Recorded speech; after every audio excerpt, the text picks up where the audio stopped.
বাঘ এক বনেই বাস করত। ছোট্ট বিড়ালটি খুব মিষ্টি, প্রাণবন্ত এবং সাহসী ছিল, কিন্তু বাঘটি ছিল ভয়ঙ্কর এবং গম্ভীর।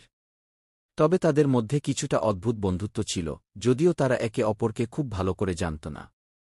একদিন ছোট্ট বিড়ালটি বাঘের সামনে এসে বলল, তুমি তো খুব শক্তিশালী, বাঘ ভাই। আমাকে একটু ভয় দেখাও। বাঘটি অবাক হয়ে তাকাল, তুমি আমাকে ভয় পাও না? না, আমি তোমার শক্তি দেখে ভয় পাই না। আমি তোমার বন্ধুত্ব চাই, বলল বিড়ালটি হাসতে হাসতে। বাঘটি কিছুক্ষণ ভাবল, তারপর একটু হেসে বলল, তোমার সাহস অনেক ভালো। ঠিক আছে, আজ থেকে আমরা বন্ধু। তাদের বন্ধুত্ব শুরু হল। বিড়ালটি বাঘের সঙ্গে ছোট ছোট অভিযানে যেত, আর বাঘটি তার সঙ্গে খেলার সময় খুব মৃদু হয়ে যেত। একদিন বনে একটি বড় ঝড় এসে পড়ল। গাছপালা ভেঙে পড়ছিল, কিন্তু বিড়ালটি দিশেহারা হয়ে পড়েছিল। তখন বাঘটি তার পাশে এসে দাঁড়াল।